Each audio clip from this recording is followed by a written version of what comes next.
예수님께서는 부활하신 이후에 제자들에게 자신을 나타내 주셨습니다. 그리고 그들에게 아주 중요한 오늘 본문의 말씀을 전하고 계십니다. 바로 성령을 받으라는 말씀이었습니다.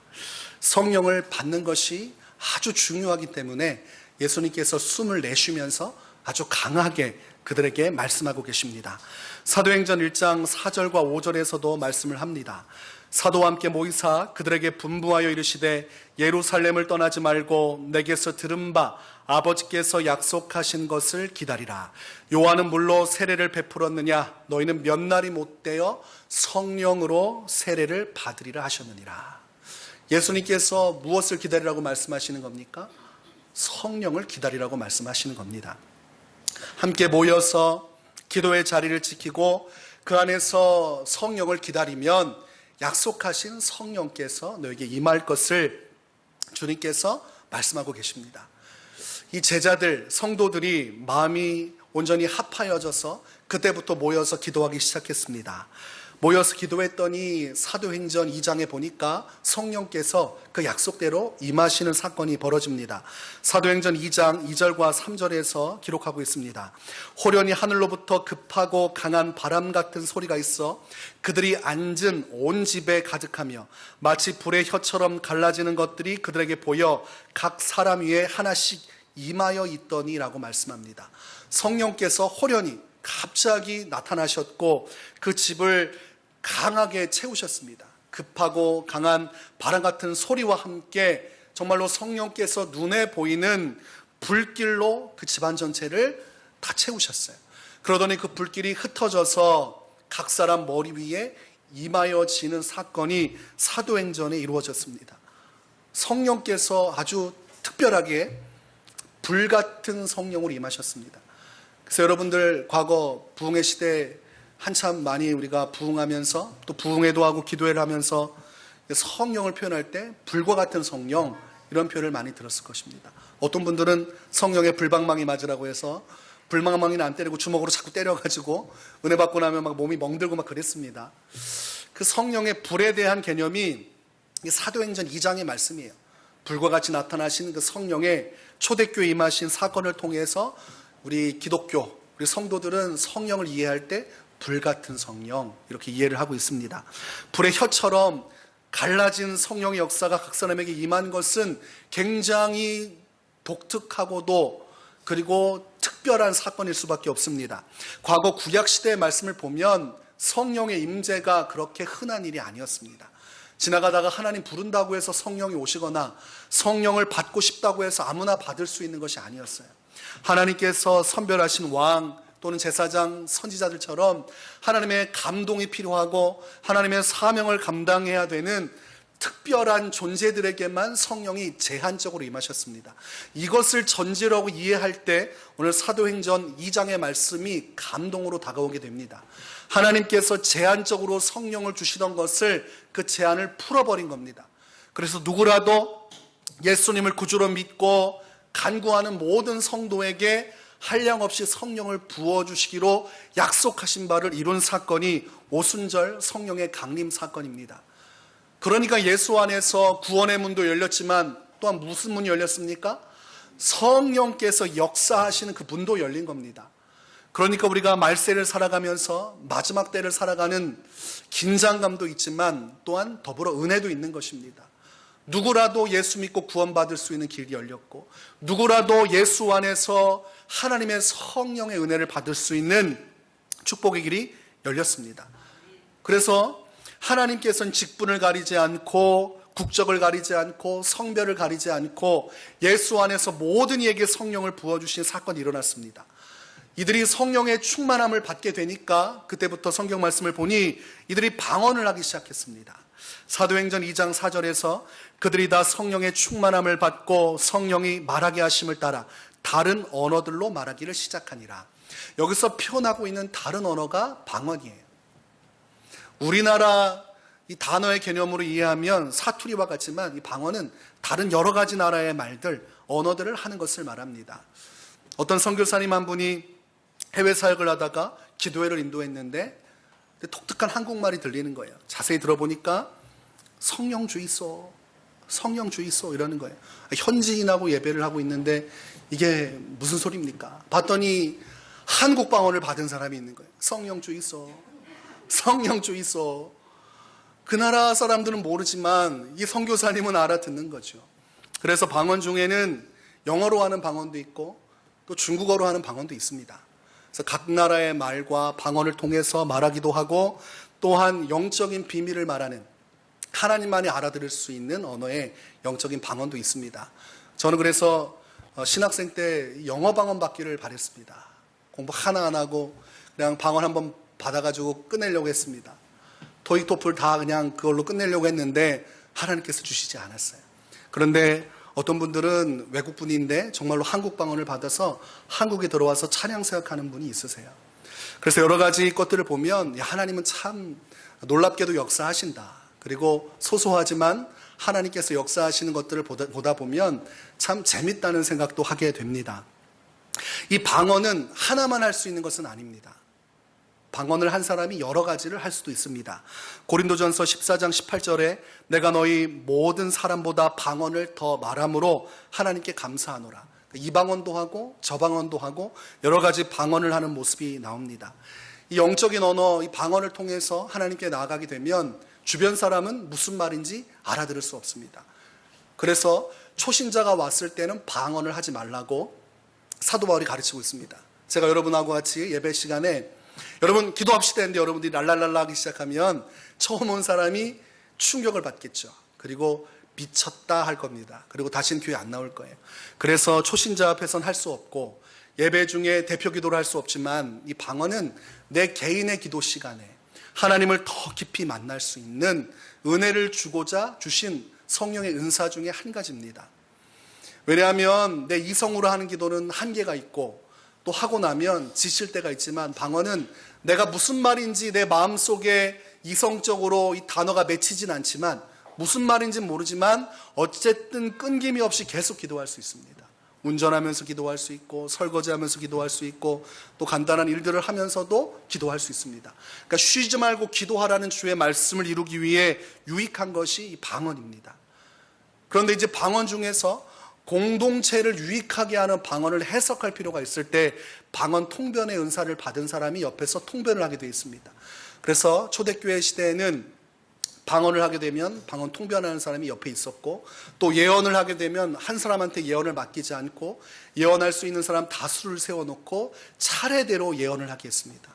그 중에서 하나가 삐뚤어질 수 있거든요. 잘못된 영의 역사를 하거나 또는 이성의 역사를 할 때 공개된 그 예언 중에서 공통적으로 일치하는 것을 교회가 예언으로 받아들였습니다.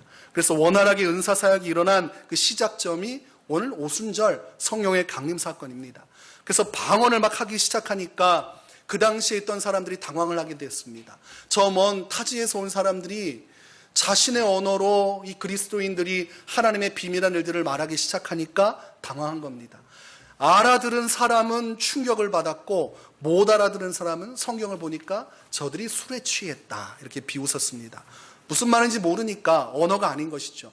그러니까 술에 취했다고 본 것입니다. 이 방언은 성령 충만의 절대적인 기준이 될 수 없습니다. 무슨 말이냐면 성령을 받고 충만함을 누리고도 방언을 못 받는 사람이 있습니다. 방언의 은사를 받지 않고 예언의 은사를 받거나 또는 통변의 은사를 받거나 또는 하나님 앞에서 신의 은사를 받거나 각자가 주신 은사와 능력은 다 천차만별입니다. 그래서 어떤 분은 목회자로서 주님을 섬기는데 이 방언이 없는 분이 있어요. 그래서 한국말로 또박또박 기도하시고 그 외에 신의 역사를 이루어 나가는 것을 보게 됩니다. 그러나 방언은 받으면 유익하고 좋기 때문에 우리가 방언을 사모하는 것은 참 좋습니다. 순복음 쪽에 가면 개도 방언을 한다 이런 말을 해요. 거기는 방언을 못하면 사람 취급을 안 합니다. 그만큼 누구나 다 방언을 해야만 한다는 그런 생각이 강하지만 여러분 방언은 자유로운 하나님의 은사 중에 한 가지니 유익을 위한 것으로 삼으면 여러분에게 도움이 될 것입니다. 그때에 하나님께서 주신 이 성령의 역사가 나타나니까 변화가 일어났는데 언어의 변화뿐만이 아니고 사람들 안에 내면의 변화가 일어났습니다. 그 대표적인 인물이 베드로였습니다. 베드로의 과거의 모습을 우리는 분명히 알고 있습니다. 베드로는 죽는 것이 두려워서 예수님을 부인했던 사람이요. 베드로는 자신의 고난받기를 원치 않아서 예수님을 저주했던 사람입니다. 그리고 나서 이제 또다시 부활하신 예수님을 만나고 사명은 받았습니다. 그런데 여전히 베드로는 연약한 사람이에요. 그런데 성령이 임하시고 나서 베드로의 인생이 그때부터 바뀌기 시작했습니다. 사도행전 2장 36절에 보면 베드로가 다수의 회중 앞에서 예수 그리스도를 증거하기 시작합니다. 그런즉 이스라엘 온 집은 확실히 알지니 너희가 십자가에 못 박은 예수를 하나님이 주와 그리스도가 되게 하셨느니라. 나는 예수라는 사람을 모르는 사람입니다 하고 저주했던 사람이 다시금 바뀌어서 성령의 충만함을 누리니까 이 예수를 하나님께서 주와 그리스도가 되게 하셨다, 이렇게 선포하는 장면이 나옵니다. 성령 충만하니까 담대해졌고, 담대해지니까 거침이 없어졌고, 세상 사람들이 다수가 모여 있음에도 불구하고 그들 앞에서 주님을 증거하는 자가 되었습니다. 다수라고 하면 우리가 개념이 어렵습니다. 도대체 10명이라는 건가, 100명이라는 건가, 1000명이라는 건가 분명하지 않습니다. 사도행전 2장 41절에 보니까 최소한 3000명 이상은 됐을 것이다, 이렇게 판단할 수 있습니다. 그 말을 받은 사람들은 세례를 받음에 이날의 신도의 수가 3000이나 더하더라. 회심하고 돌아온 복음의 열매가 맺힌 인원수만 3000명이었습니다. 그러니까 믿지 않은 자들도 다수가 있다 보니 엄청난 사람들 앞에서 큰 소리로 예수 그리스도를 증거했다는 것이죠. 그 중에 한 사람만 눈이 돌아도 돌에 맞아 죽을 텐데 군중 심리가 작동해서 죽을 수밖에 없을 수 있으나 죽음을 불사하고 예수를 증거하는 일이 벌어지게 되었습니다.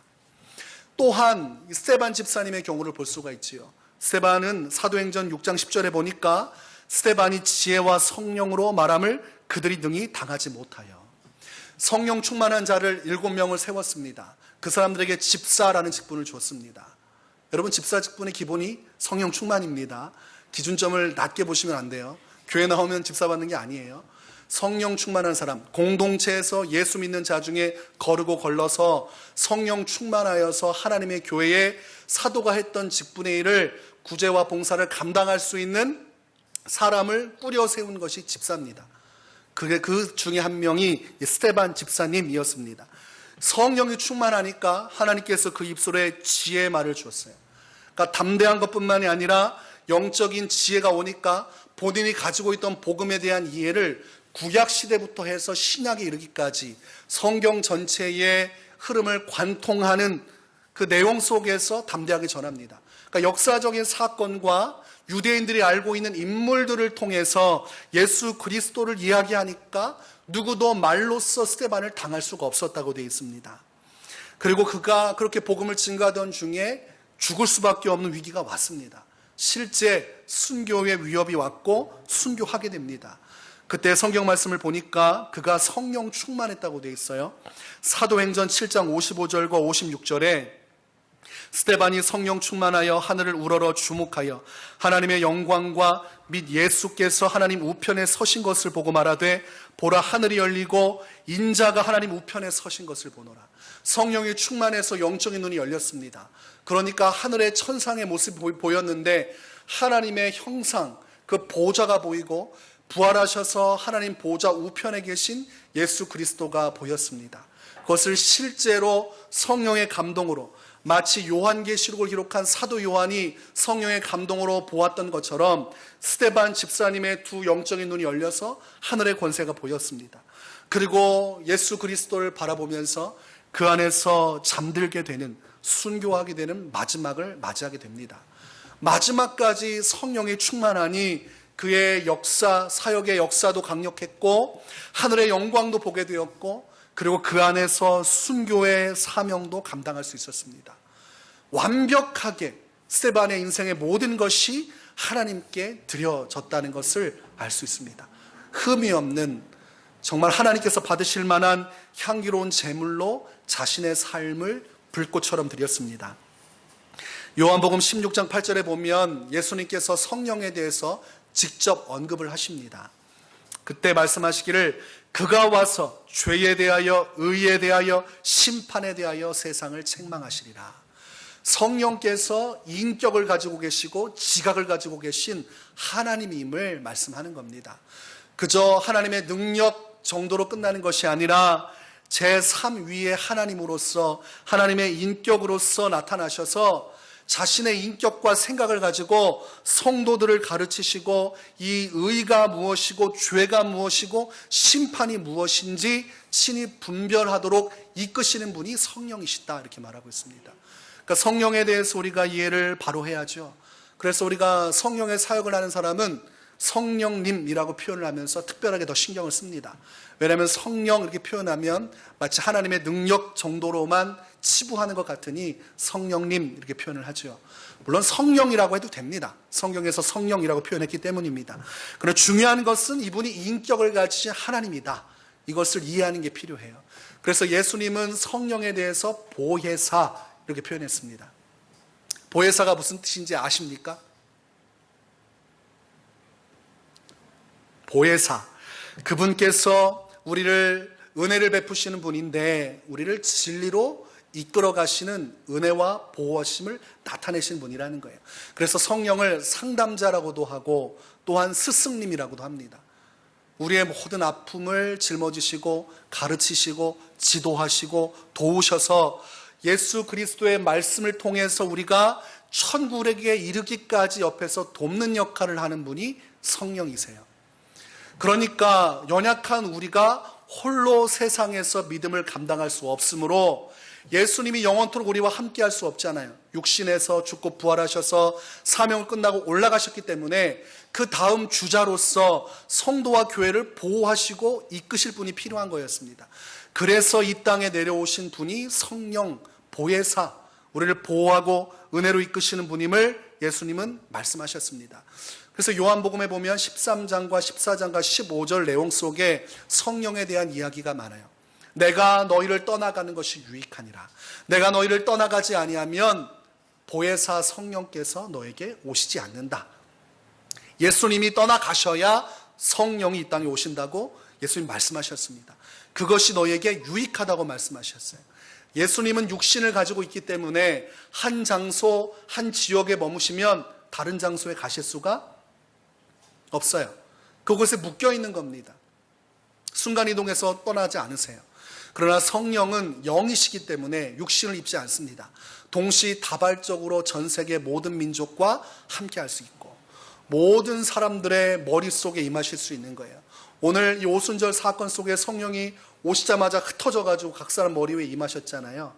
그것처럼 우리 교회에 계시기도 하지만 저 다른 교회 또한 선교사님들의 사역 터전 그 모든 곳에 동시에 역사하실 수 있는 분이 성령님입니다.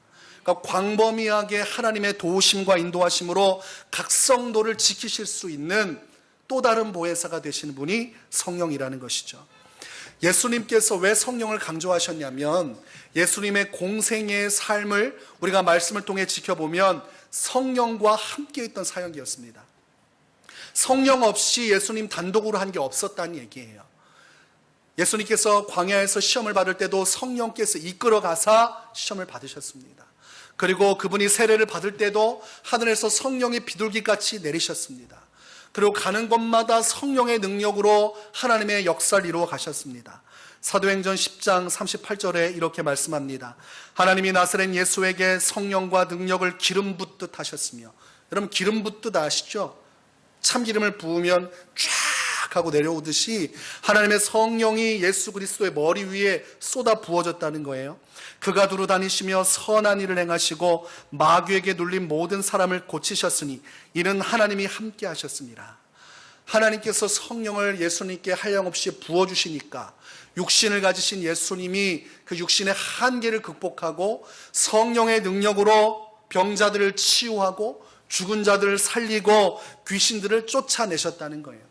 그 역사를 누가 이루게 하신 거예요? 함께 하셨던 성령께서 그 일을 이루셨다고 말씀을 합니다.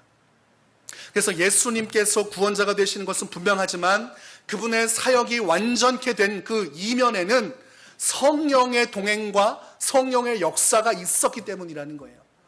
아니 예수님이 하나님이시면 단독으로 하시면 되지 왜 그러셨을까? 우리의 모델이 되시는 것입니다. 예수님이 올라가시고 난 다음에 사도들은 어떻게 살아야 되고 그 후손들인 모든 성도들은 어떻게 살아야 됩니까? 성령과 함께 나처럼 살아가라고 예수님께서 성령을 통한 사역의 모델을 보여주셨습니다. 끊임없이 기도하며 성령을 간구하셨고 그 부어진 성령을 통해 놀라운 은사와 성령의 전폭적인 지지 속에서 마침내 십자가에서 다 이루었노라 말씀하시고 자신의 모든 삶을 하나님께 산 제사로 드려 온전한 영광을 누리게 된 것입니다. 옛날에 지하철에는 푸시맨이라는 사람이 있었다고 합니다. 저는 본 적이 없습니다. 시골 출신이라 옛날에 SBS도 안 나왔어요. 저는 모래시계를 나중에 장성한 사람이 돼서 봤습니다. 어린 시절 편성표를 봤는데 SBS라는 모르는 방송국이 있는 거예요. 전 그게 항상 의문이었습니다. SBS는 무엇일까? 어린 시절에 저는 정말 몰랐어요. 모래시계는 무슨 과학 상품인가? 이런 생각했습니다. 나중에 보니까 종전에 히트를 한 그런 아주 유명한 드라마라는 것을 성인이 돼서 알았습니다. 그렇게 아무것도 모르는 제가 인터넷에 찾아보니까 푸시맨이라는 사람이 있다고 들었습니다. 정말 있었나요? 지하철에서 사람들이 꽉꽉 차면 못 들어가잖아요. 그리고 망설이죠. 어떡하나. 그때 과감하게 뒤에서 푸시맨들이 쫙쫙 밀어주면 아무리 왜소하고 아무리 연약한 사람도 뒤에서 받쳐주는 그 힘 때문에 하면서 그 지하철에 들어가서 목적지에 도달할 수 있게 되는 것입니다. 우리 성령님의 역사를 푸시맨과 같다고 보시면 돼요. 우리가 어떻게 할지 몰라서 세상에서 어리둥절하고 있을 때 성령이 오셔서 뒤에서 밀어주시는 거예요. 그래서 힘을 내서 우리가 목적지를 향해 나아갈 수 있게끔 도우시는 영이 성령이시다. 그러니까 성령의 도우심을 받고 안 받고의 차이는 어느 정도의 차이가 되겠습니까? 하늘과 땅 차이가 됩니다. 성령의 은혜를 입으면서 살아가는 사람과 성령 없이 나의 개인적인 종교심과 나의 가치관을 통해서 나의 능력 속에서 신앙생활하는 사람은 하늘과 땅 차이가 날 수밖에 없습니다. 예수님께서도 성령을 의지하셨는데 한낱 인간인 우리가 성령 없이 신앙생활을 하게 되면 영적인 실패주의에 빠지게 됩니다. 사람은 죄인이라 죄를 벗어날 수 없으며 사람은 연약하여 아무것도 할 수 없나니 그냥 아무것도 하지 말자. 이렇게 하면서 자포자기에서 신앙적인 어떠한 것도 하지 않으려는 패배주의, 실패의식에 사로잡히게 됩니다. 또한 그런 것들을 합리화하면서 신앙생활을 하죠. 그러니까 성경 말씀하고 안 맞는 거예요. 하나님은 앞으로 나가라, 진격하라, 승리하라 말하는데 이미 다 패배자가 되어서 안 될 거야 라고 말하면서 어떠한 영적인 활동도 하지 못하는 것입니다. 왜 그러냐면 성령의 도우심을 받지 않고 나의 힘으로 가다가 실패하고 망가진 거예요. 그래 놓고 하나님께서 원래 그렇게밖에 역사하지 않는 분이라면서 하나님을 오해하며 사는 것입니다. 우리가 말씀대로만 가면 하나님의 역사가 이루어지게 되어 있습니다. 말씀 속에는 해답이 담겨져 있는 것입니다. 그래서 여러분, 사도 바울이 얼마나 연약한 사람이었습니까? 그는 고뇌하는 사람이었어요. 자신의 죄악을 들춰보고서 괴로워했습니다. 그래서 자기를 표현하기를 죄인 중에 내가 괴순이라 이렇게 표현했습니다. 쉬운 말로 나는 죄인의 우두머리입니다. 내가 영적 지도자라고 하나님께 부름을 받았지만 내 자신이 정말 있는 힘으로 하나님을 섬기려 했더니 내 안에 보이는 것은 죄밖에 없습니다. 그러니까 나는 사도가 아니라 죄인의 우두머리와 같습니다. 이렇게 표현했던 사도 바울이 바로 희망을 발견합니다. 로마서 8장 1절과 2절 말씀이에요. 신학교 때는 여러 가지 것들을 배우는데 수업 중에 로마서라는 수업을 듣습니다. 그러면 마지막 시험 때 과제를 내주죠. 시험 때 나오는 문제가 로마서 8장을 다 암기해서 쓰는 겁니다. 무수한 신학생들이 좌절하는 시험이죠. 로마서 8장 말씀 1절부터 쭉 끝까지 다 써야 돼요. 그러니까 밤새서 도서관에서 이 성경 말씀만 붙들고 암송하는 거예요. 저도 밤새 암송하다가 아주 큰 곤욕을 치렀습니다. 저는 왜 그랬는지 나중에 알았어요. 로마서 내용 중에서 8장이 너무나 중요한 말씀이에요. 로마서 8장 중에 1절과 2절이 사도 바울의 인생을 바꾼, 그리고 오늘날 우리가 왜 성령을 의지해야 되는지에 대한 해답을 주는 말씀입니다. 로마서 8장 1절과 2절에서 이렇게 말씀합니다.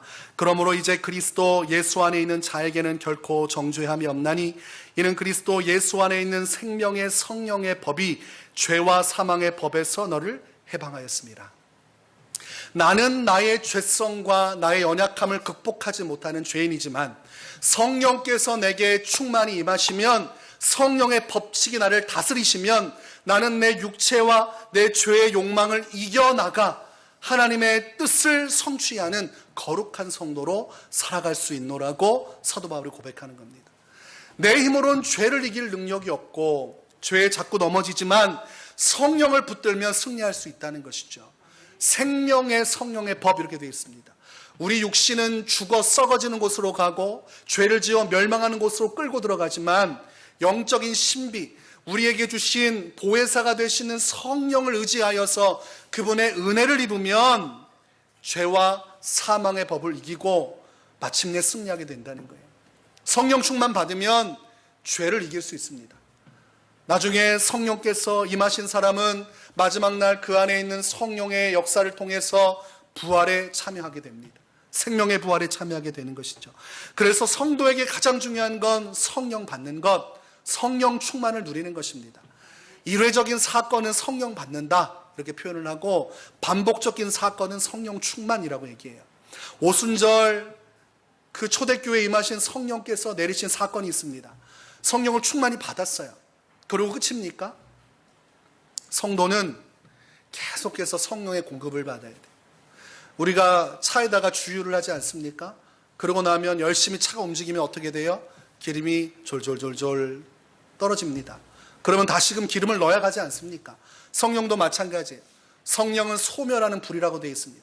성령을 근심케 하고 성령을 속상하게 하면 인격적인 성령께서 우리 안에서 소멸하는 불과 같이 그 역사가 사그라들게 됩니다.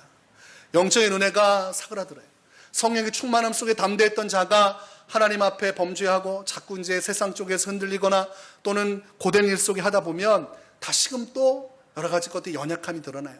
그때 어떻게 해야 됩니까? 또다시 성령의 충만함을 받아서 재공급 받아야 됩니다.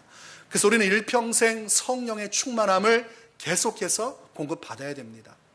한 번만 받는다고 끝날 것 같았으면 저도 신학교 때 받았던 그 은혜 가지고 평생을 살 텐데, 군대 갔더니 군대에 또 어려움이 있고 또 영적 기근이 있고 또 여러 가지 사역을 하다 보니까 사역지마다 힘든 게 있어요. 성령 충만이 계속 평생 가는 게 아니에요.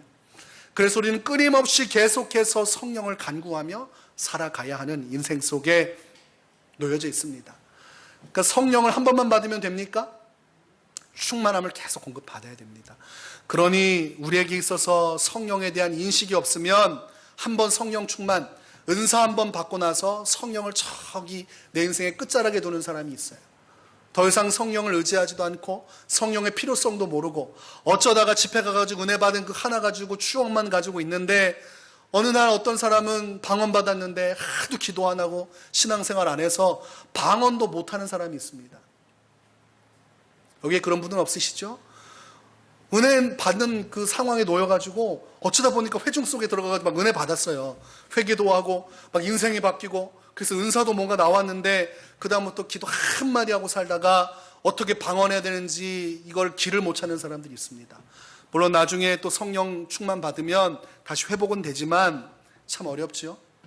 전에 중국에서 유학을 하다가 국내에 들어온 학생이 있었어요. 제가 지도했던 학생이었는데 중국만 가면 맨날 술 먹고 놀고 교회도 안 가고 그러다 국내에 오면 이제 근심하는 거예요. 제가 수련회 하면서 집회를 하는데 거기 왔는데 이 친구가 계속 구역질을 하는 거예요. 보니까 영적으로 눌려있다가 은혜 받는 자리에 와서 말씀이 막 선포되니까 안에 있던 영적인 귀신이 감당 못하고 계속 구역질을 하니까 제가 그때는 믿는 제자라서 얘기했습니다. 너 영적으로 하나님 떠나 살다가 지금 영혼이 다 망가졌다. 예배 생활도 안 하고 기도 생활도 안 하고 세상적인 때는 티도 안 났지만 영적인 자리에 들어오면 이제 너 이 안에서 사탄이 막 거부하고 거역하는데 끝까지 말씀 속에 아멘하고 그 자리 지키고 기도의 자리 벗어나지 말고 기도해라. 성령을 받아라.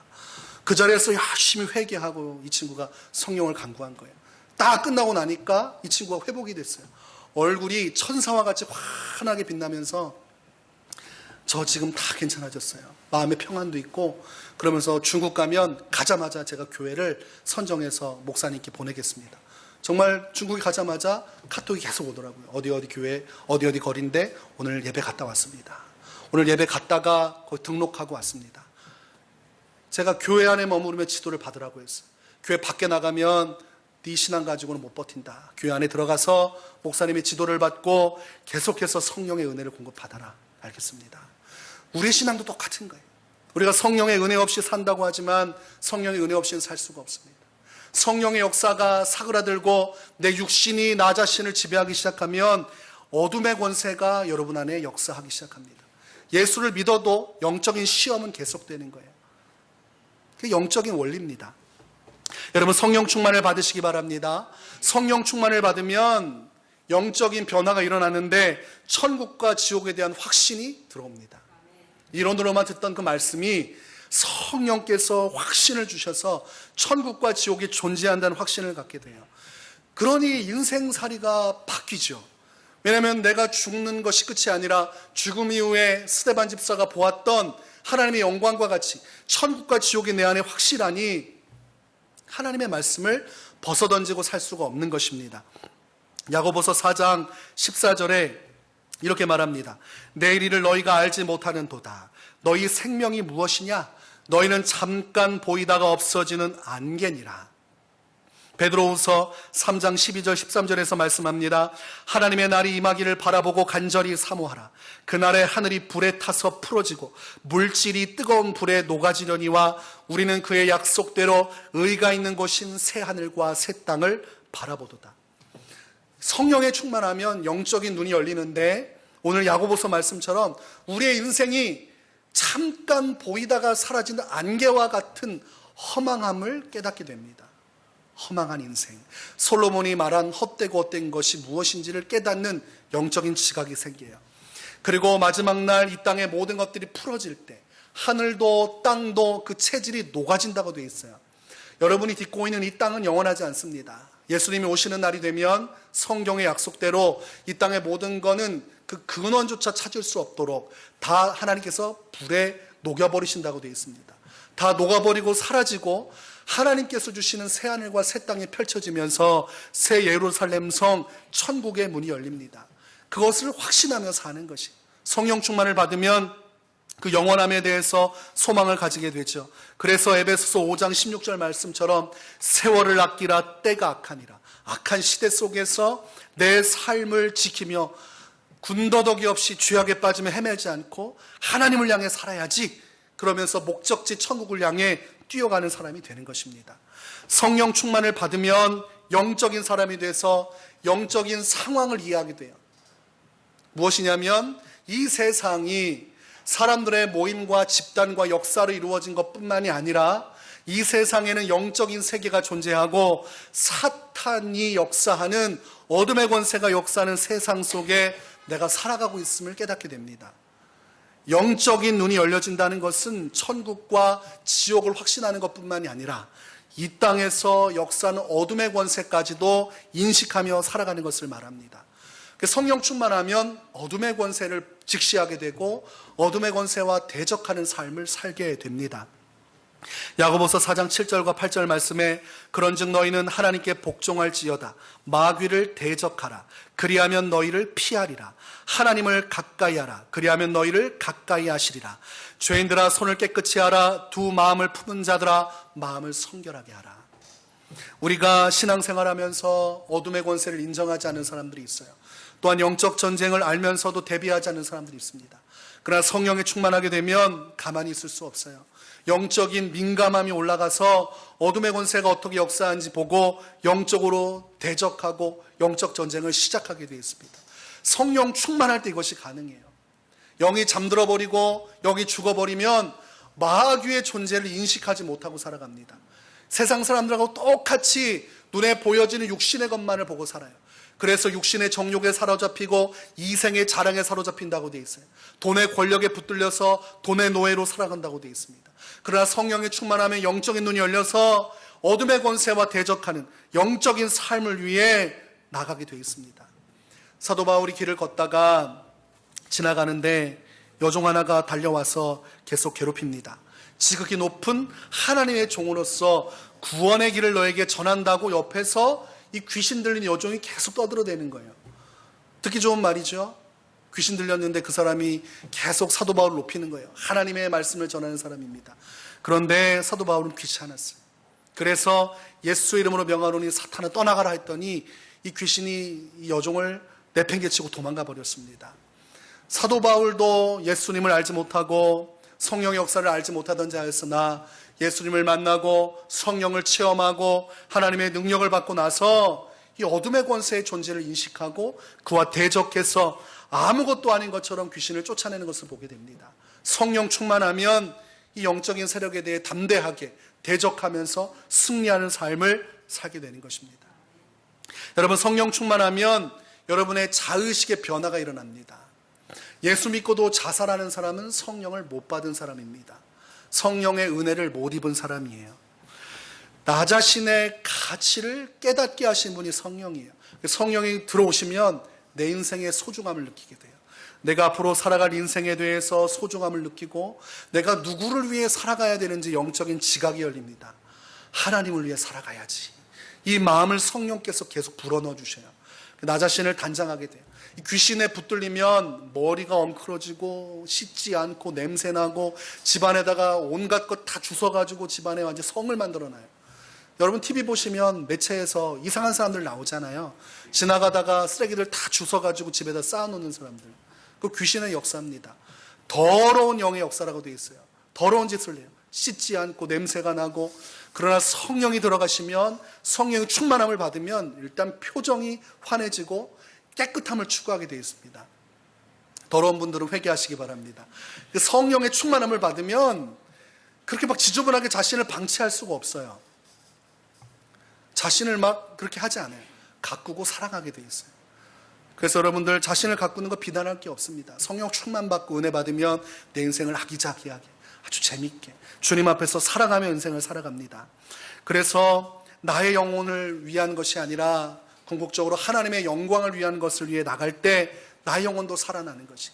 그래서 내가 그리스도와 함께 십자가에 못 박혔다는 이 갈라디아서의 말씀이 어떤 얘기는 고백으로 끝나지만 성령의 충만함을 받으면 정말로 이 복음을 위해서 죽어지는 삶을 살게 돼 있어요. 이 가치를 깨닫게 되니까 기쁨으로 헌신의 자리를 가는 거예요. 그래서 은혜가 없을 때는 채찍질을 해도 안 하는데 성령의 충만함을 받으면 기뻐서 좁은 길 향해 뛰어가게 돼 있습니다. 가시가 찔리면 할렐루야 하면서 가시 털어내고 칼날이 다가오면 피하면서 할렐루야, 우리 하나님의 영광을 위해 내가 제대로 살고 있구나. 나를 사랑하며 주님을 사랑하며 이 좁은 길을 향해, 헌신의 길을 향해 기쁘게 달려나가게 하는 힘이 성령의 충만이 있습니다. 그러니까 성령 충만 받으면 사람이 바뀌는 거예요. 우리가 딱히 어떻게 바뀌었다고 말은 못하는데 한 사람의 언어가 바뀌고 행동하는 습성이 바뀌고 선택하는 선택지가 바뀌고 지금까지 안 하던 행동을 막 하는 거예요. 교회 안에서 안 하던 영적인 일을 뭔가 하기 시작하면 그 사람 성령 충만 받은 겁니다. 어린아이들도 성령 충만 받을 수 있습니까? 있어요. 애들이 말씀 듣고 기도하다가 성령 충만 받으면 문자가 와요. 전도사님, 새벽 예배 가려면 어떻게 해야 됩니까? 얘가 와도 되나? 제가 한참 고민을 하다가 오지 말라고 하기도 그렇고, 엄마랑 상의해보고 일단 첫 차는 5시 반인데 혼자는 위험할 것 같으니까 엄마하고 같이 오던지 일단 잘 상의를 해봐. 근데 안 왔어요. 보니까 엄마한테 간다고 우겼는데 엄마한테 한 대 맞고 못 왔다고 합니다.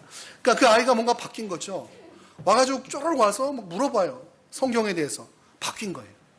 내면의 변화가 일어났는데 성령은 바람과 같아서 어떻게 바뀌는지 우리는 모르지만 영적인 것이기 때문입니다. 그러나 행동들이 바뀌는 거예요. 그 열매를 통해서 성령께서 그 영혼을 충만히 채우셨구나, 변화시켰구나 깨닫게 되는 것입니다. 그래서 우리가 이 땅을 살아가면서 성도로서 온전히 살고 싶은 마음이 있다면, 내가 말로만이 아니라 행함과 진실함으로 주님을 섬기고 싶다면 우리가 이 성령의 포커스를 둬야 됩니다. 보혜사라고 보내주셨다는데 왜 성령과 무관하게 살아갑니까? 스가랴 4장 6절에 그가 내게 일러가로되 여호와께서 스룹바벨에게 하신 말씀이 이러하니라. 만군의 여호와께서 말씀하시되 이는 힘으로 되지 아니하며 능으로 되지 아니하고 오직 나의 신으로 되느니라. 하나님께서 말씀하신 것이 어떠한 사람의 능력이나 말로써 무언가 이루어진다고 생각하지 말라는 것이죠. 궁극적인 영적인 승리는 성령의 도우심을 받을 때입니다. 그래서 여러분, 우리 자신이 신앙의 주체가 되는 게 아닙니다.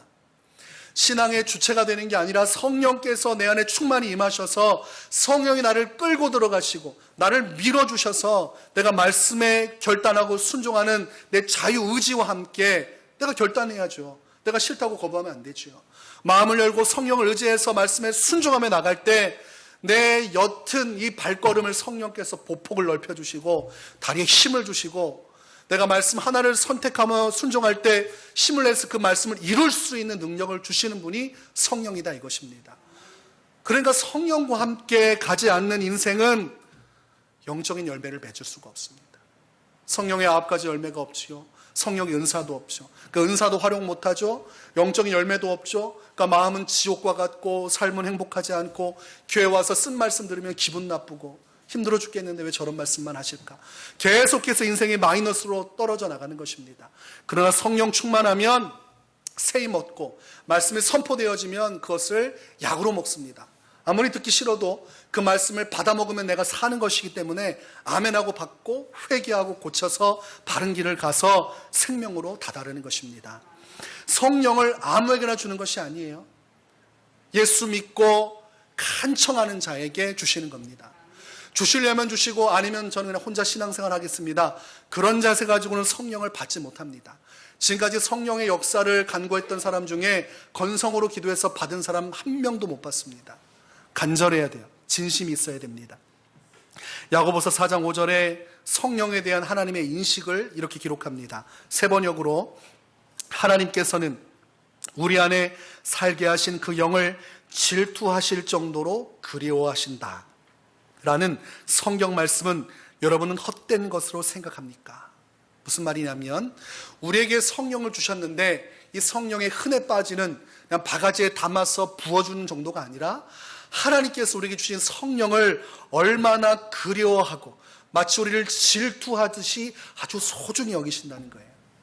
그만큼 질투하고 아끼시고 소중히 여기시는 성령 이것만 우리에게 부어주셨음을 이해하라는 것입니다. 성령 충만 받는 것을 하나의 옵션으로 생각하는 사람이 있어요. 여러분, 우리가 대학교 가면 어떻게 합니까? 선택이 있고 필수가 있죠. 선택 과목은 뭐 들어도 되고 여러 가지 뭐 자유가 있지만 필수 과목은 그거 안 들으면 졸업 이수가 안 됩니다. 마지막 졸업할 때 선택 말고 필수를 안 들으면 반드시 한 학기 한두 번 더 다니더라도 그 필수 과정 이행해야 됩니다. 영적인 삶 속에서 성령 충만을 받는 것은 선택입니까? 필수입니까? 진심으로 한번 말해 보십시오. 여러분의 삶을 두고 여러분 필수로 받고 있습니까? 선택적으로 받기도 하고 안 받기도 하고 아니면 일단 뭐 나중에 하고 뭐 이렇게 하십니까? 대다수가 다 선택사항으로 둡니다. 뭐 목사님도 별 말씀 없고 뭐 딱히 뭐 그렇게 해야 될 이유도 못 찾겠고 뭐 내 일생에 큰 문제 없으니까 뭐 살던 대로 살면 되지. 필수가 돼야 됩니다. 오늘 제가 이 설교한 이유는 성령을 받는 것은 선택사항이 아니라 필수이며 성령의 도우심이 없이는 온전한 신앙생활이 불가능하며 성령의 도우심이 없이는 영적인 은혜를 누릴 수가 없다는 것을 명확하게 말씀드리는 거예요. 반쪽도 되지 않는 신앙생활 하면서 그것이 전부라고 착각하는 사람들은 성령 충만을 받아야 됩니다. 그래서 어떻게 받습니까? 누가복음 11장 10절에 구하는 이마다 받을 것이요 찾는 이는 찾아낼 것이요 두드리는 이에게는 열릴 것이니라. 누가복음 11장 13절에 너희가 악할지라도 좋은 것을 자식에게 줄 줄 알거든 하물며 너희 하늘 아버지께서 구하는 자에게 성령을 주시지 않겠느냐. 하나님 아버지 앞에 구하면 주시리라. 그래서 구하고 찾고 두드리라는 것은 받을 때까지 계속해서 기도하라는 거예요. 내가 오늘 믿음으로 간구하고 기도하지만 오늘 못 받으면 오늘 저녁에, 내일 새벽에, 내일 아침에 나의 삶 속에서 계속 기도하는 거예요. 그래서 여러분들의 기도 제목의 1호는 성령 충만이 되어야 됩니다. 하나님, 제가 성령 충만을 받기 원합니다. 이거 계속 하셔야 돼요. 그러면서 성령이 오시면 여러분의 삶에 생각이 바뀌기 시작하고 행동이 바뀌기 시작하고 신선한 영적인 바람이 불기 시작합니다. 내 안에서 내가 만들어내지 않은 제3의 영적인 영향력이 나를 지배하기 시작해요. 아마 그때 느낄 거예요. 과거 내가 하나님 은혜 받았을 때 이런 것이었지 하고 아마 기억날 겁니다. 그만큼 우리는 성령의 은혜와 도우심을 받지 않고 자력으로 이 악물고 버티며 신앙생활하는 거예요. 그러다가 이빨 부러집니다. 여러분, 내 힘으로 이빨 쥐어주고 신앙생활하다가 다 임플란트로 바꾸셔야 돼요. 성령 받으시기 바랍니다. 성령께서 주신 은혜 속에서 우리 교회 또한 많은 은혜와 복을 누리기를 주의 이름으로 축원합니다.